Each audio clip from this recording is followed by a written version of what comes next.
오늘 본문의 6절과 7절을 보면 다윗이 얼마나 깊은 고통에 빠졌는지를 알 수 있는데요. 물론 하나님의 징계 그 자체도 엄청 무겁습니다. 하지만 다윗을 더욱 괴롭게 했던 것은 하나님의 징계보다 자신의 죄였습니다.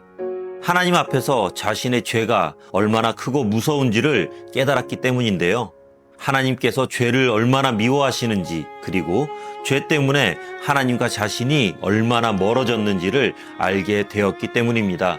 그래서 다윗은 눈물로 침상을 띄우며 요를 적실 정도로 슬퍼했던 것입니다. 이렇게 참된 회개에는 죄를 미워하고 애통하는 마음이 함께 따라옵니다. 그런데 가끔은 회개가 단지 후회해서 끝날 때가 있습니다. 내가 왜 그랬을까 하며 속상해하지만 죄의 심각성을 깨닫지 못하니까 결국 같은 죄를 반복하게 되거든요. 후회는 감정을 바꾸지만 회개는 삶을 바꾸는 것입니다. 왜 자녀들 훈계할 때 보면 그 자녀가 자기 잘못을 진심으로 뉘우치고 있는지 아니면 머리로만 잘못했구나 라고 생각하고 있는지 뻔히 보이잖아요. 그리고 진심으로 뉘우칠 때 보면 표정과 행동이 달라집니다. 부모들은 금방 압니다. 정말 후회하는지 아니면 혼나서 미안하다고 하는 건지. 그리고 하나님은 우리의 마음을 더 잘 아실 것입니다. 하나님 앞에 설 때 죄에 대한 심각성과 죄를 미워하는 마음을 가지고 회개하기 시작하면 마음이 무너집니다. 그러면서 어떤 분은 눈물이 나기도 하고요. 어떤 분은 깊은 침묵 속에서 하나님 앞에 엎드립니다. 보이는 모습은 다를 수 있지만 같은 프로세스를 진행하는 건데요. 그 모든 것 가운데 하나님께서 특별히 귀하게 받으시는 건 죄를 깨닫고 하나님께 돌아오며 흘리는 회개의 눈물입니다. 왜냐하면 그 눈물은 죄를 미워하고 하나님을 사랑하는 마음에서 흘러나오기 때문입니다.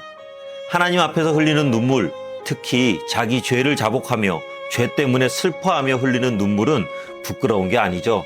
오히려 하나님은 그런 눈물을 귀하게 여기시고 더 큰 은혜를 부어주시는데요. 그래서 성경을 보면 선지자들이 회개를 선포할 때는 통곡하고 애곡하며 머리털을 뜯고 굵은 배를 입으라고 합니다.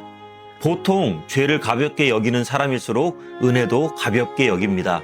반대로 자신의 죄를 깊이 깨달은 사람은 하나님의 용서가 얼마나 놀랍고 감사한 것인지 알게 됩니다. 그래서 다윗은 가장 많이 울었던 사람 중 한 명이지만 동시에 하나님의 사랑을 가장 많이, 가장 깊이 노래했던 사람이기도 합니다. 회개의 끝에는 정죄가 아니라 용서가 있고 두려움이 아니라 평안이 있고 절망이 아니라 새로운 시작이 있습니다.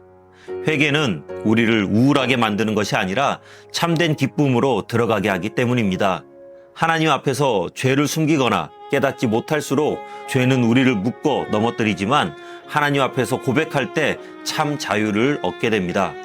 이 시대에 하나님께서 기다리시는 사람은 완벽하게 준비된 사람이 아니라 언제든지 하나님께로 돌이킬 수 있는 사람입니다.